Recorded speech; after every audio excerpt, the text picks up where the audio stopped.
नमः सिद्धेभ्यः।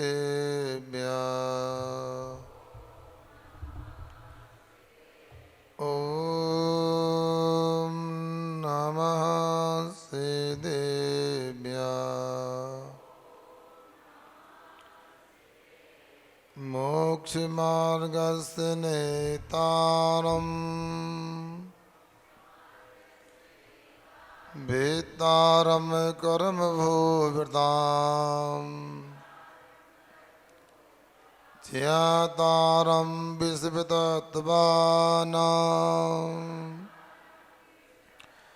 वन्दे तद्गुणवल्लभदये। पंच परमेष्टि भगवंतों की मूल नायक श्री आदिम तीर्थंकर ऋषभनाथ भगवान की, शासन नायक महावीर भगवान की, पर्यूषण महापर्व की, उत्तम ब्रह्मचर्य धर्म की, आचार्य श्री कुंद कुंद महाराज की, आचार्य गुरुवर श्री विद्यासागर जी महाराज की,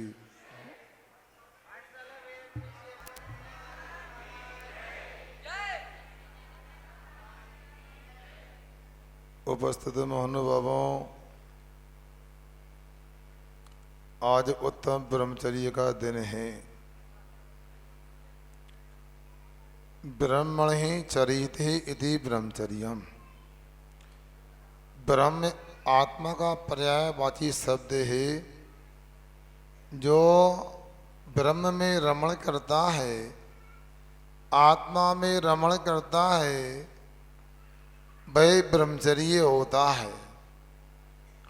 और ब्रह्मचर्य में जो बाधक कारण होते हैं, आत्मा में आत्मस्थ होने में जो बाधक कारण होते हैं, उनका जो त्याग करता है वो बाह्य अपेक्षा से ब्रह्मचारी होता है। पुराण ग्रंथों में अनेक प्रसंग अपने बीच में आते हैं, सुनते हैं, पढ़ते हैं। एक प्रसंग मैंने कई जगह सुनाया है, कई लोगों ने सुना भी होगा, आप ताज़ा कर लें। और बात यह है कि माँ के संरक्षण में पुत्र का लालन पालन हुआ और युवा होने पर माँ को लगा दो ही तो मार्ग होते हैं, एक साधु का मार्ग होता है और दूसरा श्रावक का मार्ग होता है। यदि सामर्थ्य है, शक्ति है, तो मनुष्य पर्याय की सार्थकता तो मुनि बनकर के मोक्ष मार्ग में आने पर ही है। और सामर्थ्य नहीं है तो दूसरा अपवाद मार्ग है, वह ग्रस्त का श्रावक धर्म। अपने तरीके से श्रावक धर्म करता है। और श्रावक धर्म में ये कि विवाह संस्कार भी महत्वपूर्ण माना जाता है। विवाह संस्कार का मतलब वासना का पोषण नहीं, किंतु अपनी वासना को अत्यंत सीमित करके परमात्मा की उपासना का रास्ता हुआ करता है, उसका नाम विवाह है। बंधुओं, पिताजी तो नहीं थे, किंतु माँ ने अपने तरीके से पुत्र का विवाह किया। बच्चों को संभालो। और पुत्र का विवाह हो गया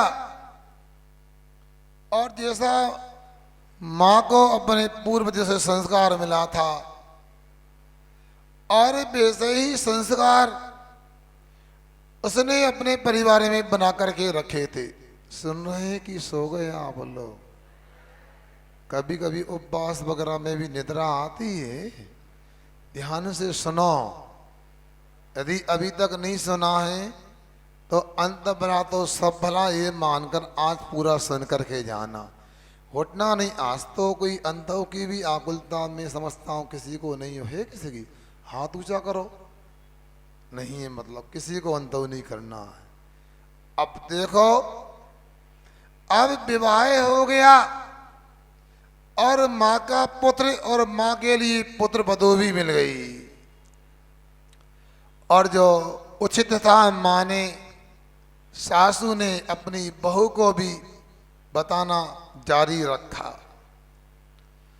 और जो आप लोग जानते हैं, जैसा कि पद्मनंदी आचार्य महाराज ने पद्मनंदी पंचविंशति का नाम के श्राप का 4 में लिखा है, देवी पूजा गुरु पास्थी साधय समस्तपा दानम चेती ग्रस्तानम षटकर्माणि कभी कभी।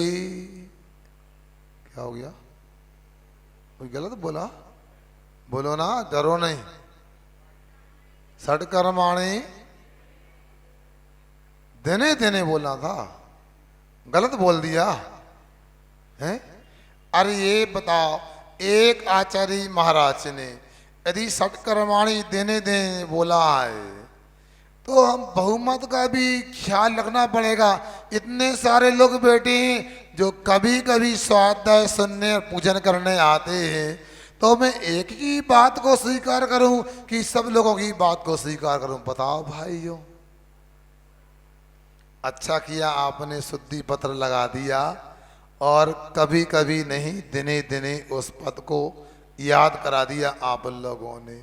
मतलब रोज पूजन, रोज स्वाध्याय, रोज गुरु भक्ति, रोज गुरुओं को आहार दान आदि और स्वाध्याय संयम तप आदि प्रतिदिन करना चाहिए।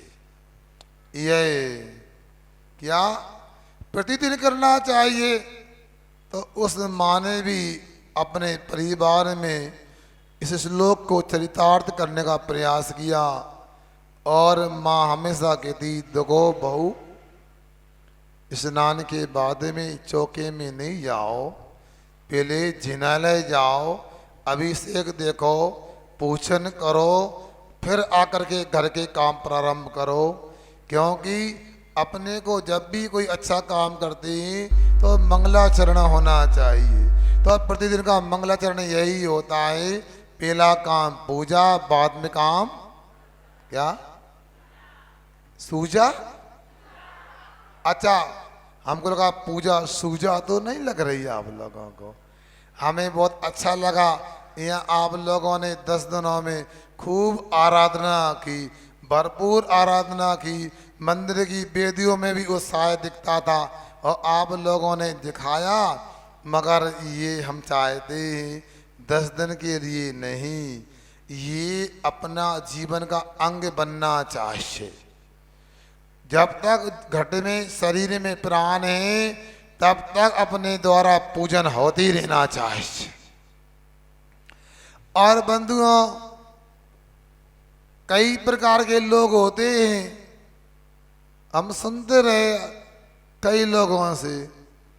एक तो सदैया जैन होते हैं, एक भदैया जैन होते हैं, एक लड़ैया जैन होते हैं, और एक और बताए कि मरैया जैन होते हैं। सुन रहे जैनी लोगों, 4 तरह के जैनी बताए हैं। सदैया जैनी तो ये होते हैं, रोज अभिषेक पूजन से अपना दिन प्रारंभ करते हैं। और कई तो ऐसे होते हैं, यदि भगवान का अभिषेक पूजन दर्शन नहीं मिलता तो मार्ग में व्यापार में उपवास भी कर लेते हैं। इतना भी संभव ना हो तो इतना तो करो, जब स्वस्थ रहते हैं और घर में रहते तो अभिषेक पूजन आदि 6 आवश्यक होना चाहिए। वो सदैया जैनी की कोटि में आते हैं। दूसरा कौन सा? भदैया जैनी होते हैं। भाद्रपद के ही अकेले 10 दिनों में अभिषेक पूजन आदि करके अपना कल्याण करना चाहते हैं। भाई भी ठीक है, कम से कम कुछ तो किया। 10 दिनों में यदि आयु कर्म का बंद हो गया और अभिषेक पूजन में संलग्न है तो मैं समझता हूँ आपको नरक आयु का नहीं, त्रंच आयु का नहीं, मनुष्य आयु का नहीं, आपको देव आयु का असर बंद होने वाला है। अब कुछ लोग अनंत चतुर्दशी को भी आते हैं, कई जगह व्रत भंडार आदि की मीटिंग होती है, गुल्लक आदि खुलती है, लेन देन मंदिर का हिसाब किताब होता है, तो झगड़ा करने को ही समय मिलता है। वो लड़ैया झेनी होते हैं। अब कौन से झेनी बचे बताओ माता बहनों भाइयों? हैं मरैया झेनी। वो 10 लक्षण में चतुर्दशी को भी नहीं आते। जब लकड़िया में कोई मर जाता है तो लकड़ी देने को सभी यात्रा में आते हैं, उनका नाम होता है मरैया छेनी होता है। सुन रहे? मगर नहीं, आप लोग ऐसे नहीं, आप तो एक सुधी श्रावक की कोटि में दिखने वाले हैं। और बंधुओं, उस माँ ने अपनी बहू को अच्छे से संस्कार देने का प्रयास किया, क्योंकि मायके में कुछ संस्कार पर्याप्त नहीं थे उसके पास में। उसको कहा देखो बेटी, बहू को भी बेटी बोल करके संबोधन किया जाता था। देखो, जब मंदिर जाने की अनुकूलता नहीं होती, उन 3 दिनों में एकांत में रहना, अपने कमरे के कोने को नहीं छोड़ना, राजा राणा आदि बिनती पढ़ते रहना, रसोई घर की ओर दृष्टि मत डालना। देखो, पता है रसोई घर में यदि मान लो कोई नज़र डाल देता उन दिनों में, और यदि पापड़ बन रहे हो तो कैसे हो जाते हैं। यदि बड़ी छोटी जा रही है तो बड़ी बनाते हैं, तो अचार का डब्बा देख लेते हैं तो बोलो ना। जब ये पापड़, बड़ी, अचार जड़ पदार्थ, पुद्गल पदार्थों पर भी अपनी दृष्टि का, नजर का, अपनी पुद्गल परगणाओं का, पुद्गल परमाणु का प्रभाव पड़ता है, तो अपने परिवार के भैया है, बेटा है, पति हैं और लोग हैं, उनके ऊपर प्रभाव क्यों नहीं पड़ेगा। आज चिड़चिड़ापन, आज अशांति, आज बीमारियां आखिर चीन घर में कैसे आ गई? हमारी कहीं ना कहीं कमी है। उसको कहा 3 दिन बिल्कुल चौके की ओर मत देखना, मैं भोजन बनाकर थाली लगा के तेरे को दूंगी, अलग कपड़े लेकर सोना, अलग बर्तन रखना अपने, और पूरी मर्यादा का पालन कराया जाता था। मगर पुत्र वधू में संस्कार की कमी होने से वो सोचती थी, जमाना थोड़ा पुराना था, आज का जमाना नहीं था, जमाना आज से 50-100 वर्ष पुराना होगा। उस समय कोई बहू क्या मजाल सासू के या माँ के बताए मार्ग से अलग हो जाए। उसको तो ये लगता था इस घर में रहना है तो सासू माँ को पूर्ण संतुष्ट करके रखना है। मगर कुछ अंदर से संतुष्ट करना चाहते और बाहर से संतुष्ट करना चाहते। अभी एक व्यक्ति पाठशाला की बात लेके बैठ गए। हमने कहा शिविर की संस्मरण सुनाने की बात आई थी। उन्होंने कहा देखो, यदि आपके बच्चों पर, आपके ऊपर पाठशाला के संस्कार होंगे तो कभी दुखी नहीं हो सकते। उंगली पकड़ने वाली बात भी बता दी। आज आप छोटे बच्चों को उंगली पकड़ के पाठशाला ले जाओगे तो जरूर वही बच्चे बड़े होकर के बुढ़ापे में आपको मंदिर लेकर के आएंगे। इस बात में कोई दम थी कि या नहीं थी बताओ? नहीं लग रहा था ऐसा। जब उनने बताया तो आपकी तालियों में कमजोरी लग रही थी हमारे लिए। सुन रहे आप लोग? मैं अभी भी कहना चाहता हूँ, आपके जितने भी अंग्रेजी माध्यम के विद्यालय हैं, हिंदी माध्यम के विद्यालय हैं, जितने भी महाविद्यालय हैं, जितने भी विश्वविद्यालय हैं, इनमें आपको इन सुविधा तो मिल सकती हैं और सुविधा प्राप्त करने की कला भी मिल सकती है। मगर याद रखना, यदि आपको सच्चा सुख मिल सकता है और सच्चे सुख प्राप्त करने की कला मिल सकती है तो वह आपकी लगने वाली मंदिर की पाठशाला में मिल सकता है। इसलिए आप लोगों को विचार करना। मुझे आज बहुत अच्छा लगा, बहुत अच्छा लगा। शायद बालाघाट में जितना 2 महीने में अच्छा नहीं लगा उतना आज अच्छा लगा। क्या अच्छा लगा? ताली पहले बजा दी अगनम। मतलब मेरे पे विश्वास है। महाराज जो कहेंगे बिल्कुल हमारे पक्ष में कहेंगे, बिल्कुल आपके पक्ष में ही बोलना चाहता हूँ। आज जैसे ही यह मंच से नीचे गया, एक नहीं दो नहीं 10-20 युवक आए और 20 साल से ऊपर 40 से नीचे के होंगे। उन्होंने कहा महाराज जी हम भी पाठशाला पढ़ना चाहते और जैसा बताओ वैसा करना चाहते। उन युवक लोगों के सम्मान में ताली बजा तो अच्छी बात है। और उस सासू माँ ने उसको जो जो बताया और वो करती गई, कुछ अंदर से कुछ बाहर से करती गई। और बंधुओं क्या कर सकते हैं, ये तो नियम है। क्या नियम है? चला लक्ष्मी चला प्राणा चला जीवत योविनम चला चलस्मिन् संसारे धर्मो एको निश्चला। यहाँ इस श्लोक में कहा गया है जो धन संपदा है, जो सोना चांदी रुपया पैसा है, सब चलाए मान है। पता नहीं कौन से दरबार से कब पलायमान हो जाए। चला प्राणा, ये प्राण भी जो हैं इनका कोई भरोसा नहीं है। एक परिवार में चर्चा हो रही थी, पत्नी बोल रही थी कुछ मंदिर में पूजन अभिषेक आदि कर लो, कोई पता नहीं अगले 10 लक्षण पर्व आ पाएंगे नहीं आ पाएंगे। पति कहता तुमको क्या हो गया, 10 लक्षण पर तो एक बार साल में मनाएंगे, मगर अगले महीने का ही पता नहीं है अगला महीना आएगा कि नहीं आएगा, और दिवाली का लड्डू चढ़ा पाएंगे कि नहीं चढ़ा पाएंगे। अभी जो करना है कर लो। बच्चा सुन रहा था, माँ भी भूली और पिताजी भी भूल गए। माँ 1 वर्ष की बात करती है और पिताजी 1 महीने की बात करते हैं। अरे कल का दिन आएगा कि नहीं आएगा, कोई भरोसा है क्या? बिटिया तो और आगे की थी, बोलती है भैया आप भी कैसी बात कर रहे हो। अरे जो श्वास हमने लिए वो लौट करके आएगी या नहीं आएगी इसकी भी कोई गारंटी नहीं है। जो करना अभी कर लेना चाहिए। सुन रहे आप लोग? चला प्राणा, प्राण भी चलायमान होते हैं। चला जीवत यौवनम, ये जीवन यौवन भी चलायमान है।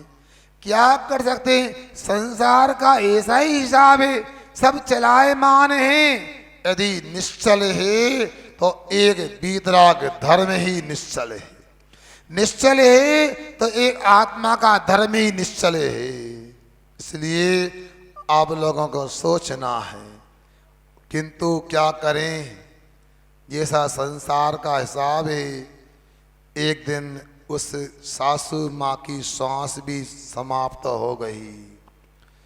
और योग से जब सासू माँ थी और घर के श्रावक उचित नियमों को पालन करवाया जाता था और पुत्र वधू के गर्भ में एक जीव आया और दादी के द्वारा माँ को दिए गए संस्कारों का उसके ऊपर भी प्रभाव पड़ा और पड़ता ही ये निषेध तोड़िए।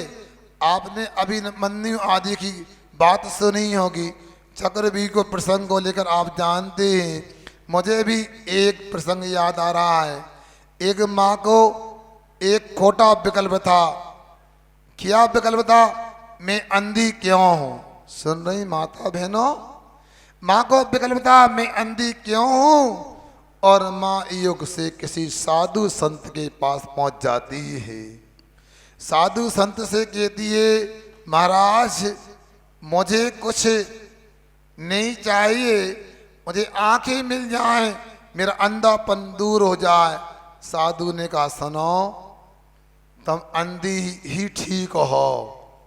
अरे कैसी बात कर रहे महाराज, बिना आंख के भगवान भी नहीं देखते और आंख तो मुझे चाहिए।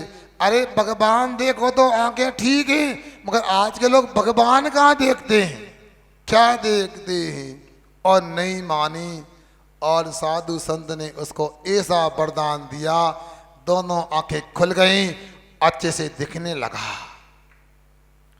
और दिखने लगा, और उसने अपनी आंखों से भगवान के दर्शन तो नहीं किए, एक पहलवान को देख लिया, मल्ल को देख लिया। उसको गर्भ में बच्चा था, संस्कार पड़ गए। उसने पहलवान को आंखों से देखा और बच्चे का जन्म हुआ। वह ऐसा पहलवान हुआ, ऐसा बलशाली हुआ, वह अपने पिता से ही लड़ने लगा और एक दिन पिता को ही ऊपर उठा के फेंक दिया उसने। ये होती हैं बातें। सुनो, माँ थी, बच्चे के संस्कार गर्भ में बहुत ही अच्छे रहे, बच्चे का जन्म हो गया और दादी माँ का देहावसान हो गया। फिर योग की बात, अब घर में कोई अनुशासित करने वाला तो रहा नहीं, अब तो जो हमें करना है करना है। आजकल की बहुएं होती हैं, अब वो जॉब करना चाहती हैं, बेटियों को नहीं पढ़ाना चाहिए, ऐसा मैं बिल्कुल नहीं कहूँगा। बेटियों को नौकरी नहीं कराना चाहिए, मैं ऐसा बिल्कुल नहीं कहूँगा, मगर याद रखो घर के संस्कार भी उसको देना आवश्यक है। अब बंधुओं, आजकल की स्थिति ये बन गई, आप बुरा नहीं मानना, यदि कोई लड़की देना चाहता है तो उनकी कुछ शर्तें होती हैं। अभी हम पहाड़ी नगर में गर्मी करके आए, वहाँ किसी माँ ने सुनाया, हमारे बेटे को देखने वाले आए थे, लड़की वाले आए थे। फिर क्या हुआ, उन्होंने ही सुना दिया, हम तो सुनते रहे। लड़की की माँ बोलती है, लड़का कहाँ रहता है? तो हमने कहा लड़का जबलपुर में व्यापार करता है, हम पहाड़ी में रहते हैं। तो ये बताओ कि लड़का यहाँ रहेगा कि जबलपुर में ही रहेगा? जबलपुर में व्यापार वहीं रहेगा। उन्होंने यहाँ तो बोल दिया कि बाद में बताएंगे। फिर लड़के के पास गई, लड़के से पूछती, सुनो ये बताओ आप यहाँ पर अकेले रहोगे कि कुछ दिनों के बाद माता पिता भी आ जाएंगे? लड़के ने कहा ये बताओ, एक अकेला लड़का हूँ अपने माता पिता का, और यदि मान लो वो अस्वस्थ हो जाएंगे, वृद्ध हो जाएंगे, वैसे तो वो कहते हैं हम गांव में अच्छा लगता है, शुद्ध हवा मिलती, वहीं रहेंगे, और मान लो आएंगे तो क्या करना? मतलब ये हो गया, मैं जो पुण्य से माता पिता प्राप्त हुए, सुन रहे शिवरार्थी लोगों, जो पुण्य से माता प्राप्त हुए हैं, माता पिता प्राप्त हुए हैं, मैं पुण्य से प्राप्त होने वाले माता पिता की मैं अनदेखी कर दूं और पसंद से मिलने वाली लड़की को मैं अपना गुलाम कर दूं, या अपने को उसका गुलाम बना लूं, ये तीन काल में संभव नहीं है। मेरा विवाह नहीं होता तो बिल्कुल ना हो, मैं अपने माता पिता को कभी नहीं छोड़ सकता। अभी भी कुछ लोगों को हमारी बात समझ में नहीं आई, ताली से लगा। वो कहते हैं हमारी लड़की तो वहीं रहेगी जहाँ लड़का एकल परिवार बसाएगा, अकेला रहेगा। याद रखना, यदि एकल परिवार आप अपनी लड़की को वहाँ देना चाहते हैं जहाँ लड़का अकेला पूना में, हैदराबाद में, चेन्नई में, बेंगलोर में, मुंबई में रहता है, और यदि अकेला लड़का और बहू रही और मान लो किसी बात को लेकर ठन गई, अब दोनों कमाने वाले, दोनों योग मानते हैं अपने आप को, कोई किसी से कम नहीं है। उसने कहा तुमने भोजन क्यों नहीं बनाया? फिर तुम क्या कर रहे थे? मैं तो ऑफिस गया, मैं भी ऑफिस गई थी, और खटापटी हो गई। और मान लो आजकल 10-10, 20-20 मंजिल की मल्टियाँ होती हैं और 20वीं मंजिल पे आपके बेटे का आपकी बेटी का फ्लैट है, आपस में कलह हो गई, ऊपर से छलांग लगा दी तो कौन रोकने वाला है? अरे जिसके सास ससुर होंगे या तो लड़ाई होगी नहीं, और हो जाएगी तो वो सुलह करा देंगे, मगर पति पत्नी अकेले होंगे तो कौन सुलह कराएगा? बताओ बालाघाट वालों, क्या जमाना आ गया। मुझे तो बहुत दिन से खोज है, अभी तक कोई मिल नहीं पा रहा है। कौन नहीं मिल पा रहा है भाई? युवक युवती तो खूब मिलते हैं जो गांव से शहरों में आते हैं और कहते हैं हम शहर इसलिए आए, हमें अपने बच्चों का फ्यूचर देखना है। क्या देखना है? क्या भैया, अशोक भैया, क्या देखना है? फ्यूचर देखना है। मगर आज तक मुझे कोई ऐसे युवक युवती नहीं मिले, खोज जारी है। हो सकता है यहाँ के भगवान का चमत्कार हो जाए, कोई मिल जाए और वो हमसे कहे हम गांव से शहर में इसलिए आए हैं, अथवा हम गांव इसलिए गए, अथवा गांव को नहीं छोड़ा है, हमें अपने वृद्ध माता पिता का भविष्य देखना है। यदि ऐसा मिल जाएगा तो मैं समझूंगा सत्य आ गया। और क्या हुआ? दूसरा पुत्र गर्भ में आया और गर्भ में आने के बाद कोई अनुशासित करने वाला नहीं था। अब तो स्वतंत्र नहीं भाई, बच्चों की माँ स्वच्छंद हो गई। स्वतंत्र होना अलग और स्वच्छंद होना अलग। स्वतंत्र का मतलब मर्यादा विहीन नहीं। जो माता बहनें पल्ला करती हैं, जो सिर के बाल दिखने नहीं देती हैं, उनकी बिछोड़ी कभी छिपती नहीं है, वो मर्यादा पूर्ण है भाई। परा जो मर्यादा विहीन होते हैं उनको क्या कहें? हमें तो हैरानी होती है, कोई माँ बहन कोई बेटी शायद माता पिता संस्कार देने में चूक गए, या माता पिता संस्कार दे रहे थे उस समय ये बहन मोबाइल में व्यस्त होगी, नेट में कुछ ग्रुप में कुछ देख रही होगी, क्योंकि संस्कार नहीं उसके पास में।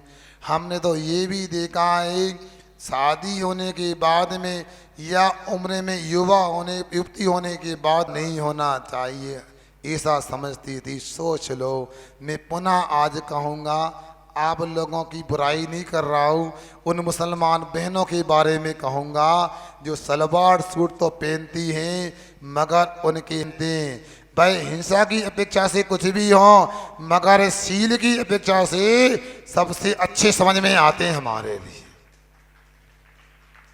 और जो महिलाओं को, माता बहनों को सलवार सूट पहनना हो तो मैं भी मना नहीं करता हूँ, मैं बात नहीं करूँगा, मेरा क्या अधिकार। मगर इतना कहूँगा यदि आपको पहनना है तो मेरा तो विचार है आपको बुर्खा भी पहनना चाहिए। हैं बेटियां आती हैं, आज भी देखा उत्तम ब्रह्मचर्य का दिन था। माँ और पिता को, परिवार वालों को इतना समझ में नहीं है। आज तो दुपट्टा पहना के भेजती बच्ची को, और पहना के यदि ले भी आए, ये कोई नेताजी का गमछा नहीं है, ऐसा डला रहता है। ये हमारे सील की रक्षा करने का उपकरण है, जिसको कोई चुनरी बोलता, कोई दुपट्टा बोलता है। उस माँ के गर्भ में बच्चा था और सोचती है खाली बैठने का क्या मतलब।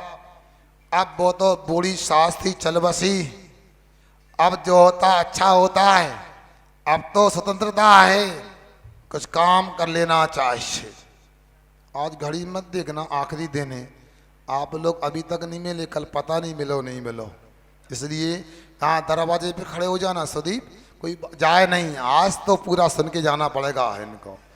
और जिन्होंने अपने मोबाइल में चैनल सब्सक्राइब कर लिया है, नहीं तो कर लेना, और अपने पूरे रिश्तेदारों को सुना आना आज का प्रवचन, तो कोई नहीं बचे, लिख देना उत्तम क्षमा, कृपया ब्रह्मचर्य का प्रवचन जरूर सुने, तो बहुत बड़ा काम हो सकता है।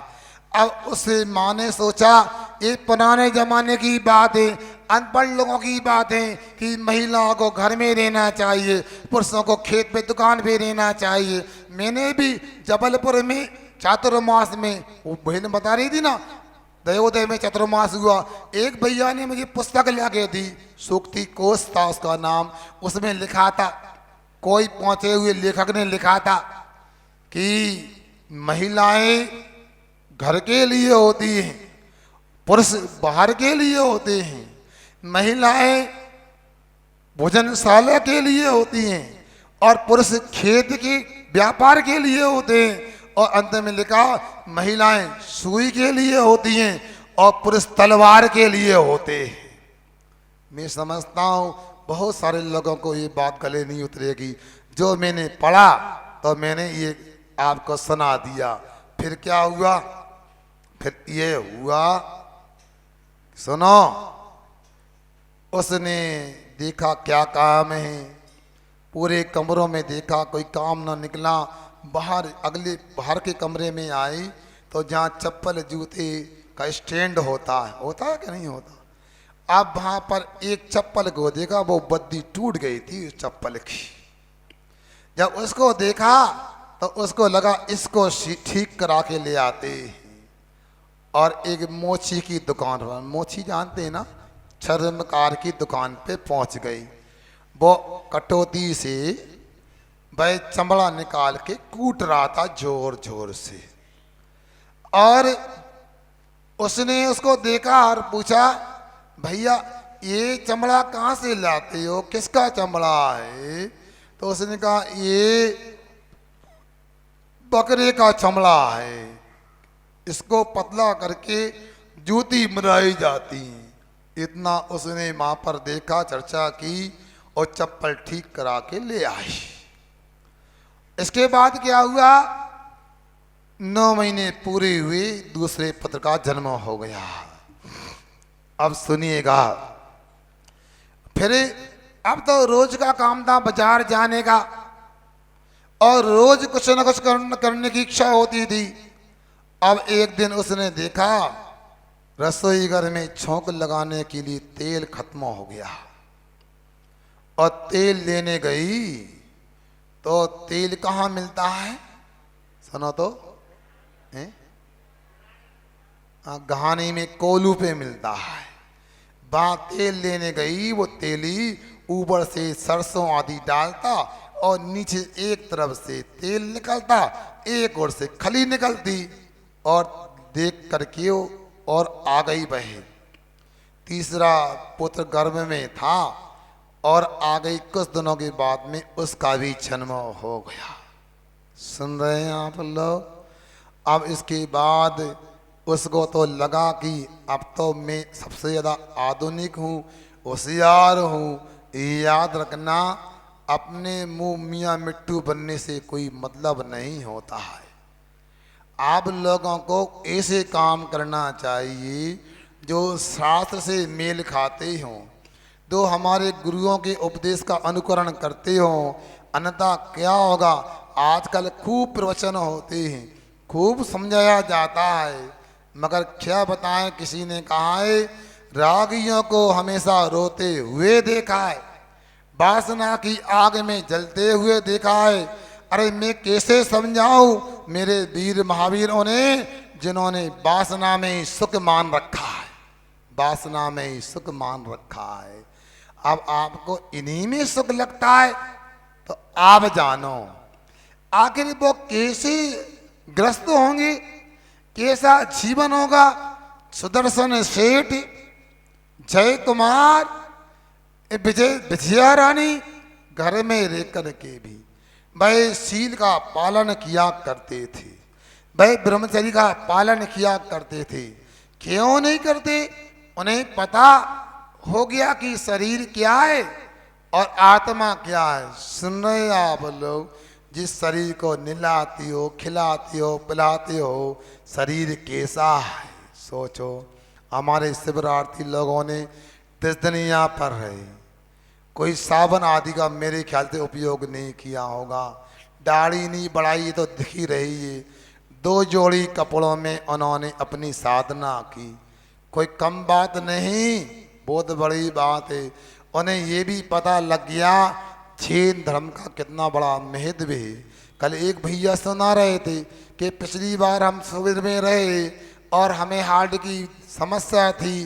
डॉक्टर ने कहा आपको जीवन जीना है तो आपको एक गोली तो खाना ही पड़ेगा, मगर आपने कहा ये शिविर में तो आओ देख लेंगे। और मैं शिविर में रहा 2016 में, और ऐसा शिविर हुआ, ऐसी साधना हुई, उस बीमारी का आज तक पता नहीं लगा और आज तक गोली नहीं खाई मैंने। वही हमारे अजय भैया आए, उन्होंने कल फिर सुना दिया मुझे कोई नई बीमारी हो गई। मैं एक वो गोली तो नहीं खाता, डॉक्टर ने नई गोली दे दी। और इस बार आपसे फिर पूछा था, आपने कुछ हाँ ना नहीं किया, मना भी नहीं किया, मैंने गोली नहीं खाई। हमको लगा 10 लक्षण में तो अच्छे से वृत्ति श्रावक का जीवन जीना चाहिए। और महाराज पूरे 8 दिन हो गए, मुझे कोई तकलीफ नहीं हुई, सानंद साधना चल रही है शिविर में। सोच लें जो लोग शिविर में इस बार नहीं बैठ पाए, उन्हें इन बातों में सच्चाई लग रही हो, भगवान से निवेदन करना, भगवान हमें भी इतना हमें भी भाव देना, इतनी सामर्थ्य देना, इस बार नहीं तो अगली बार जरूर श्रावक संस्कार शिविर में लेकर इंसान बन सके हम। और आप लोगों को पता होना चाहिए शरीर कैसा है। उत्तम ब्रह्मचर्य के दिन आपको समझना है आखिर लोग ब्रह्मचारी बनते क्यों हैं। तो समद गोस्वामी कहते हैं, मल बीजम मल योनिम गलन मलम पोदिगन भी वत्सम प्रसन्नं मनंगा ब्रह्मति यो ब्रह्मचारी सा। यहाँ कह रहे हैं कि मल बीजम, क्या ये शरीर जो हमें मिला है अवतारिक शरीर है, मनुष्य का शरीर हो या पशु का शरीर हो, ये मल से उत्पन्न होने वाला है। और मल योनिम, और मल को ही उत्पन्न करता है। अब कूलर चल रहे हैं, पंखे चल रहे हैं, क्यों महाराज आप समझो, टीन शेड के नीचे बैठे हैं और कितना पसीना आ रहा है। पसीना क्या है, ये शरीर से उत्पन्न होने वाला मल तो है। ये 9 द्वार बहते ही रहते हैं, रात दिन मल मूत्र बहता रहता है, अंदर शरीर में मल ही मल भरा हुआ है। आप ऊपर से कुछ भी सजा के ले आओ, अच्छे चमकीले कपड़े आभूषण पहन लो, मगर शरीर तो शरीर है। कैसा शरीर है, मत फिसलो ऊपर की सफाई पर, ध्यान दीजिएगा, मत फिसलो ऊपर की सफाई पर, बर्क लगा सोने का गोबर की मिठाई पर।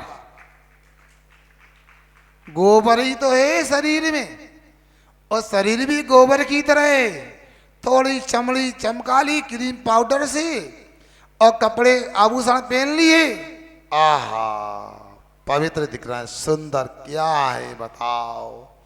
वे कपड़े भी 4-6 घंटे में गंदे हो जाते हैं। सुनिएगा, जाइएगा नहीं, आज जाने का दिन नहीं, सुनने का दिन है। सुनो, अब मल बीजा मल योनिम गलन मलम, मल को ही झराने वाला शरीर है।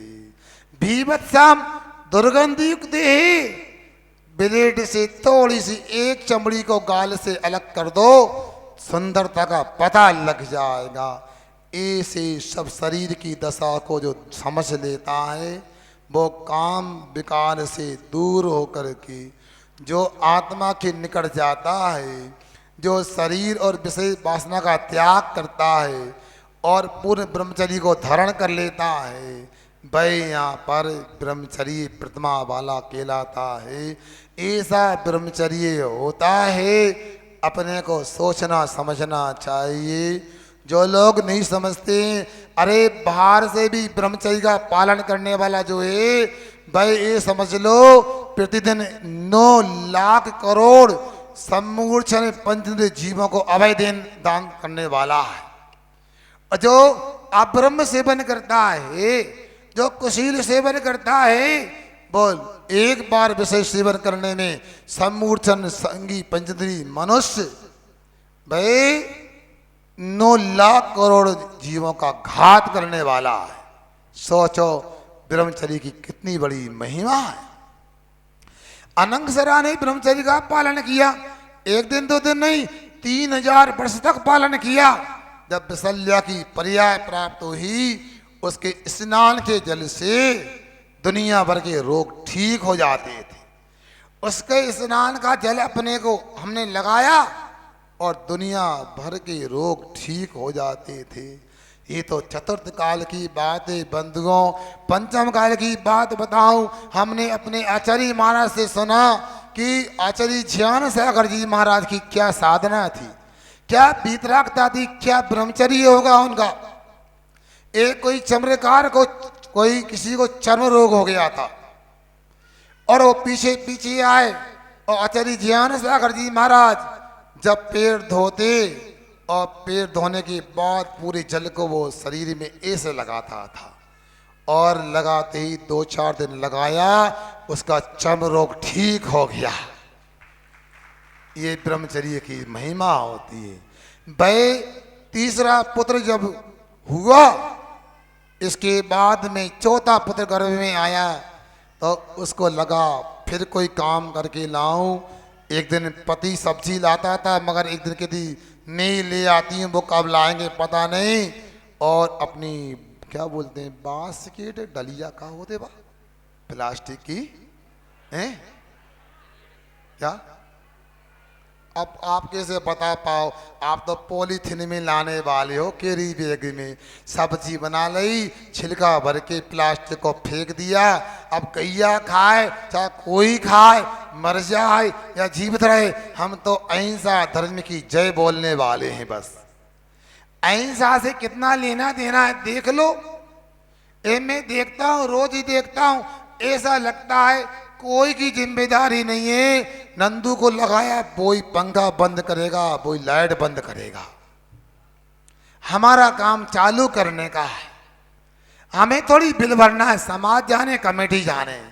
अरे बिल नहीं भरना है कोई बात नहीं, मगर आपने पंखा चालू कर दिया और कोई जीव मर गया टकरा के, तो आपने पंखा चलाया, वायु का जीवों की प्रार्थना हो रही, लाइट जलाते 6 का जीवों की हिंसा हो रही, मगर आप लोगों को कोई होश नहीं। धड़ल्ले से डिस्पोजल का उपयोग होता है। इसलिए इस बार तो हमने कमेटी वालों से बोल दिया, आपके नगर के समाज के लोग व्यस्त हैं, जुलूस में देखा दुकानें खुली थी, सब काम में व्यस्त थे। क्षमा वाणी पर आप क्षमा तो मांगना जरूर है, मगर उनको परेशान नहीं करना। कहीं भोजन वगैरह रख दोगे तो उनको आना पड़ेगा, उनको डिस्टर्ब नहीं करना, मगर अपने शिविरार्थी को कभी नहीं भूलना। यहाँ शिविर आगे भी लगने की संभावना है, ना लगे जब तक ना लगे, इस बार के शिविर के शिविरार्थी को हमेशा ये याद रखना। अरे उन्होंने आपका आभार व्यक्त किया, हमें भोजन कराया, अच्छा प्रबंध किया, आभारी है। अरे आभार तो अपने को व्यक्त करना चाहिए। इतने शिविरार्थियों ने दूर दूर से आकर के आपको अतिथि संविदा का मौका दिया, आपके पाप को पुण्य में बदल दिया। और चौथी बार सब्जी लेने गई तो पानी गिरने लगा। क्या करें, टीन शेड के नीचे खड़ा होना था, मगर वो टीन शेड जो दुकान का था वो कसाई की दुकान थी और वहाँ मांस लटका हुआ था। और वह देख रही थी, ये बकरे का मांस है, ये पड़े का मांस है, इसका मांस है। पानी बंद हुआ, घर पर आ गई और पति देखता है कि जब तक माँ थी ये ठीक करती थी, मंदिर भी समय से जाएगी, अभिषेक करेगी और अभिषेक देखेगी, पूजन करेगी, और पता नहीं अब क्या हो गया, ज़्यादा कुछ बोल नहीं सकती हैं। क्यों बोले भैया, दंगल हो जाए तो क्या करें, मोहल्ले के लोग सुनेंगे। अब तो हमारे यहाँ भारतीय परंपरा है, तलाक नहीं होता है, छोड़ा नहीं जाता है। कोई फिल्म का गाना है, अन्यथा नहीं समझना, कोई ने सुनाया था, जब से हुई शादी उसको निभा रहा हूँ, आपत गले पड़िए, आपत गले पड़िए उसको निभा रहा हूँ। अच्छा हाँ, जब से हुई ये शादी, आंसू बहा रहा हूं, आपत गले पड़िए उसको निभा रहा। ऐसा है आजकल तो, ऐसा जल्दी बात क्या कही जा रही है उसको नहीं सुनना, बस आग बबूला हो जाना। यदि पत्नी यदि कहती चलो मंदिर, गुस्से होने की क्या बात है। पति कहता है भोजन बाद में बन जाएगा, चलो महाराज के पास। देखो जी अपना काम करो, बड़े भक्त बन गए, हमें घर भी तो देखना है। ऐसा नहीं होना चाहिए। तो मैं आपसे कहना चाहता हूँ, जब 4 बच्चे हो गए तो पति थोड़ा संस्कार बांधा, उसके मुख से बहुत सोचता था ना निकले ना निकले, फिर भी निकल जाता था। क्या निकल जाता था? मेरा तो एक ही पप्पू है, एक ही बेटा है। 3-4 बार तो सुन लिया बच्चों की माँ ने। एक दिन तो उसे भी सहन नहीं हुआ, उसको लगा एक बार कहो तो मजाक होती है, 2 बार का तो चल जाता है, 4-5 बार बोल दिया कोई गड़बड़ लग रहा है, वो आग बबूला हो गई। सुनो जी बहुत हो गया, मैं भी खानदानी महिला हूं, मेरे माता पिता ने भी मुझे सिखाया है। आप क्या बोलते हो हैं? ये 3 बच्चे कहां से आसमान से आ गए? देखो धीरे बोलो, मोहल्ले में लोग हैं, अच्छा लगता नहीं है। आपको यदि मैंने गलत काम में क्षमा मांग लूंगा। आज तो क्षमा मणि नहीं है ना, क्षमा मणि तो बोलो ना। आज तो गलती करते रहो, कुछ भी करना है, कल क्षमा मांगना है।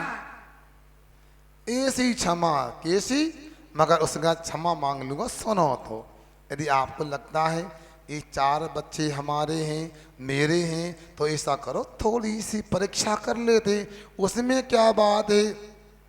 हाथ कंगन को क्या आरसी और पढ़े लिखे को क्या फारसी। हाथ में कंगन पहना, दर्पण चाहिए क्या? सामने देख लेंगे, दूध का दूध और पानी का पानी हो जाएगा। क्या करना है?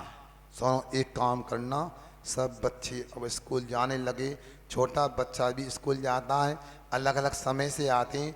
तू ऐसा करना, जब बच्चे आएंगे तो जैसे ही बच्चा आए तू रोने लगना और थोड़ी हल्की सी स्याही पीठ में लगा ले और बोलना तुम्हारे पिताजी ने कितना मारा है देखो तो। और जैसे ही एक बच्चा आया और छोटे बच्चे की जल्दी छुट्टी हो गई थी, अब वो आया और आते सी माँ रोने लगी, बच्चे का माँ माँ, तो बच्चे वो माँ रोने लगी ऊँ करके। आप तो प्रशिक्षित हैं, जो रोना जानते हैं, कैसे बोलते हुए रोना पड़ता है। वो रोने लगी और कहती है देखो तो आज तुम्हारे पिताजी ने कितनी पिटाई की है, पता नहीं पीठ की हड्डी में भी चोट लग रही है, एक्सरा करना पड़ेगा। हाँ तो क्या बता माँ क्या हो गया? कुछ नहीं हुआ, पता नहीं क्या छोटी उन्हें सनक, और आए डंडा लेके मुगरिया लेके कूटने लगे कपड़ा जैसे। माँ पिताजी कहाँ है ये बता तू पहले। बेटा भी तो चले गए, मैं तेरी सौगंध खाता हूं, पिताजी यदि मान लो सामने होते, पिताजी की वो दशा करता जो कसाई पड़े की बकरी की दशा करता है। सुन रहे? ये कहां से संस्कार आया, सुनना है। इसके बाद में मछला बेटा आया, 4 बच्चे थे, गिनती जानते हो? अब अंग्रेजी की गिनती आती है आप लोग 1 2 3, आपको हिंदी की भी नहीं आती 1 2 3, और बुंदेलखंडी तो ठीक है ठाक है। बड्डा, मछला, सचला, गचला, हल्का, 5 लड़के तो ऐसा होता है, 7 लड़के हो तो सबसे बड़ा बड्डा, मछला, सचला, गचला, हल्का, सबसे हल्का। ऐसी गिनती सीखो। बस कहने को बुंदेलखंडी हो, बालाघाट में आ गए, बस फूल गए सब बातें। अब सुनो, मजला बेटा आया और जैसे ही माँ ने पुनः कहना चालू कर दिया, रोने लगी और थोड़ा विक्स सी लगा ली, आंसू भी निकाल दिए। माँ कहता है क्या हो गया? सब सुनाया। माँ पिताजी जब भी मेरे सामने आएंगे, तेरा बड़ा उपकार है, मैं पिताजी की दशा वो करूंगा, पिताजी की दशा वो करूंगा। कौन सी दशा करूंगा? जो तेली तिलन की दशा कर देता है, हड्डी हड्डी अलग हो जाएंगी और खून खून अलग हो जाएगा। भाई इसके बाद में भाई संचला लड़का आता है, और बंधुओं उसके सामने भी इसी प्रकार उसने परीक्षा की, रोने लगी। भाई बंधुओं जैसे ही वो बच्चा सामने आता है और बच्चा आया तो उसने कहा ऐसा ऐसा हो गया। बच्चा कहता है जो चर्मकार चमड़े की दशा करता है, जो हाल मोची चमड़े की दशा करता है, मैं पिताजी की दशा करूंगा। उन्होंने बेकसूर मेरी माँ के ऊपर हाथ कैसे उठाया। योग से काले से बड़ा बेटा पढ़ के आया। माँ रोने लगी और बच्चा कहता माँ रो नहीं। अरे रोने के बाद में आंसू निकल, क्या हो गया? आपके पिताजी ने ऐसी दशा कर दी आज तो जैसे कपड़े की दशा धोबी करता है। बच्चा कहता माँ कुछ गड़बड़ हुआ होगा, कहीं भ्रांति, कोई कन्फ्यूजन हो गया होगा, क्षमा कर दो माँ। देखो आप तो धर्मात्मा हो, किसी ने कहा भी ये क्षमा करें और क्षमा मांग लें, जीत इसी में हार नहीं। क्षमा वीर का आभूषण है, कायर का श्रृंगार नहीं, कायर का श्रृंगार नहीं। और माँ छन्ना कहाँ में पानी छान लेता हूँ और आटा गूंथ करके जल्दी रोटी बनाता हूँ। तीनों भाई भी स्कूल से आ गए, हारे थके हैं। आप बिल्कुल विकल्प माँ करो, अभी मैं मरहम पट्टी भी आपकी करूँगा, आप लेट जाओ, मैं पिताजी समझ लूँगा कि कहाँ गड़बड़ी हुई है। माँ पिताजी गलत नहीं है, ज़रूर कहीं आपकी अज्ञान से प्रमा से चूक हुई होगी, अथवा पिताजी का स्वास्थ्य भी खराब हो सकता है। आप सोच सकते हो 4 पुत्रों का गर्भ में जो संस्कार मिला वो सामने देखने को मिला। अब आप लोग क्या क्या करते हो? यहाँ आने को समय नहीं है।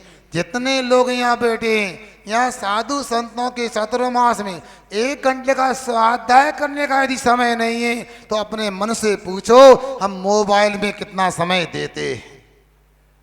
क्या मोबाइल से कल्याण होने वाला है? क्या साधु संतों से कल्याण होने वाला है? याद रखना, 1 वर्ष में जो पुस्तकों से आपको अनुभव ज्ञान मिलेगा और वैज्ञान अनुभव साधु संगति से 1 दिन में मिल जाएगा आपके लिए। आप संगति तो करो, क्या चल रहा है। कल हमने कहा था, एक बात सुनाई थी, ये वो बहनें 7 अगस्त को यहाँ पर भी आई थी, उन्होंने सबको सुनाया, 2.5 घंटे लगभग सुनाया और इतना सा कहा कि आप लोग जो भी शौक करते करो मगर टाइट कपड़े नहीं पहनना। महिलाओं से कहा जो महिलाएं साड़ी ब्लाउज पहनती हैं बिना आस्तीन का ब्लाउज नया नहीं बनवाना। इतना नियम ले लो, पुराने पहनने को मना नहीं कर रहे। 2 महिला ने भी हाथ ऊंचे नहीं किए कि हम नियम लेते हैं। सोचो जब ऐसे कपड़े पहनोगे आपके जीवन में आपके शील की रक्षा कैसे होगी। न्यूजीलैंड का हमने कोई लेख पढ़ा था, न्यूजीलैंड की सरकार ने महिलाओं को और पुरुषों को जीन्स पहनने का मना कर दिया, बैन लगा दिया। जो महिलाएं जीन्स पहनती हैं उनको मां बनने में बाधा होती। मगर यदि महाराज आदि के प्रोग्राम भी देखते हो और नगर में महाराज हैं तो वो भी उतना लाभदायक नहीं है। यदि अपने नगर में छोटा सा कोई पंडित भी होता है, विद्वान भी होता है, उसके मुख से जनवाणी सुनोगे ज़्यादा लाभदायक होगा। जबकि बड़े कोई साधक मुनि महाराज, कोई आचार्य महाराज भी हों, उनको टीवी में सुन करके वो आप लोग जनवाणी का लाभ नहीं ले सकते हैं। आप लोगों को समझना है, आप लोगों के ये पर्व पूरे होने जा रहे हैं। आज तो खुशी का दिन है, बस आज रात बीच में जा रही है। ये तो गजब का बोला थे, बताओ हैं। हमने भी सुना था इनके बारे में कि इंच में ना फुट में, बड़े बड़े गुट में। अब कल सार बन ही गया, अब क्या कल का दिन और फिर तो मजा ही मजा। फिर क्या होगा? आज तो टमाटर 30 रुपया किलो बिक रहे हैं, कल 60 हो जाना है। ऐसे पिल जाना, सब्जी मंडी में सब्जी कम पड़ जाना है। ककड़ी भी, भुट्टा भी, टमाटर भी, गिलकी भी, जो मिले सब ले आओ। ऐसा साधना का काम नहीं होता। मैं पहले भी कहता हूँ उपवास करना तो आसान है, पालना करना एक कला बहुत कठिन होता है, धीरे धीरे करना चाहिए। कभी ठंडी वस्तु का सेवन नहीं करना चाहिए। 12 बजे के बाद तारीख बदल जाती है। 12 बजे 10 लक्षण पूरे भय, चलो कहाँ काली पुतली क्या चौपाटी पे क्या है? अबे बताओ, जिंदगी निकल गई, अब भी शांति नहीं है। अरे इन पर्वों को बाहर मत समझो, इन पर्वों का आभार व्यक्त करो। पहले तो गले मिलते थे, पहले हाथ से कार्ड लिखे जाते थे। सुन रहे भैया, मैं पूरा कर रहा हूँ, आकुलता नहीं करना। फिर कुछ दिनों के बाद में स्वदेश भैया वगैरह की प्रेस पर से दुकान से कार्ड बनवाए जाते, छपाए जाते थे। अब आजकल तो क्षमा वीर से भूषण हो गया है। ये क्षमा तुम्हारी बताओ,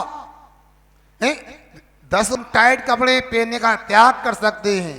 इतनी तो सामर्थ्य आ गई, अपनी बिटिया को हाफ पैंट नहीं पहनाएंगे। इतनी तो सामर्थ्य आ गई, पतले कपड़े नहीं पहनाएंगे। और ज्यादा नहीं तो अब तो सुनो, 10 लक्षण गए, दिवाली आई और 11 आई, फिर क्या हुआ भाई? जो 11 आती है ना दिवाली के बाद, कौन सी 11?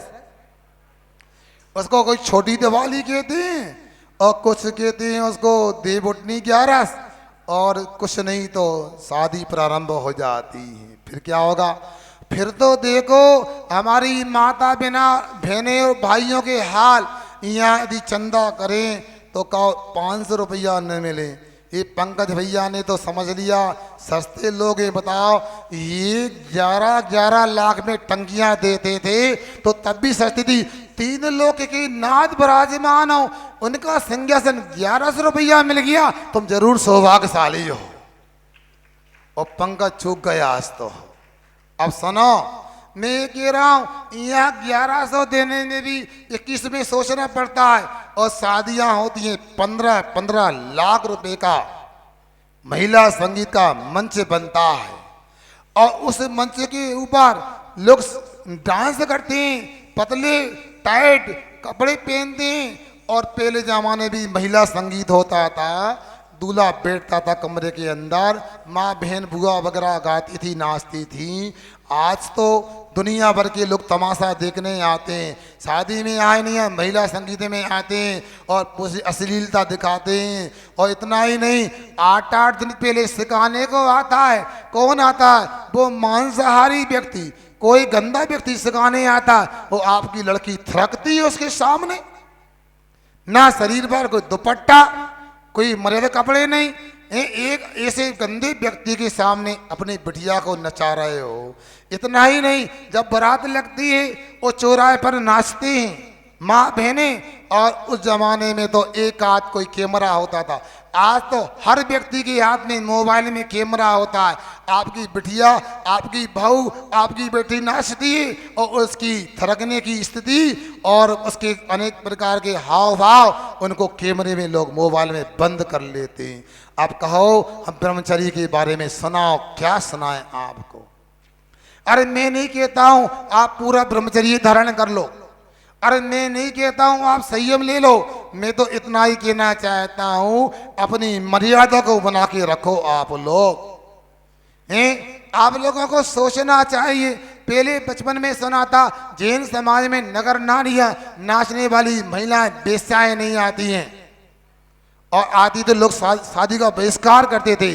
आजकल उन नाचने वाली महिलाओं का काम हमारी बेटियां माताएं करेंगी तो क्या होगा दुनिया का? याद रखना, वो सीता, वो अंजना, वो द्रौपदी, उनकी घर में देखी ऐसी साधना थी, ऐसा शील था, ऐसी मर्यादा थी। भाई लंका में हरण करके तो रावण ले गया सीता को, और कई दिन तक सीता लंका में रही। क्या मजाल है, स्पर्श कर दे जल जाएगा वो व्यक्ति। शील की महिमा बहुत बड़ी होती है। भाई द्रौपदी देखो, आज आप लोगों को साड़ी पहनने में दिक्कत होती है। मैं तो लोगों से पूछता हूं कि ये बताओ द्रौपदी के शील की रक्षा कैसे हुई? 4 ऑप्शन देता हूं। पहला ऑप्शन नारायण श्री कृष्ण के द्वारा, दूसरा 5 पांडवों के द्वारा, तीसरा अर्जुन के द्वारा और चौथा साड़ी के द्वारा।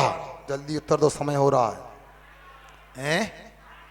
थोड़ा ऊंचे बोलो, क्या बोल रहा है आप लोग हैं? पीछे वाली बहनों क्या हैं? क्या बोला? किसकी रक्षा हुई? साड़ी के द्वारा। किसकी? द्रौपदी की। जब इतना आपको पता है, इतना समझते हो, अरे मैं तो कहता हूं कम से कम जिनकी शादियां हो गई वे माता बहने आरिका न बने, ब्रह्मचारिणी न बने, इतना ही कर लें, हम साड़ी ही पहनेंगे, कोई कपड़ा नहीं पहनेंगे। तो आज का उत्तम ब्रह्मचर्य पर्व मनाना सार्थक हो सकता है।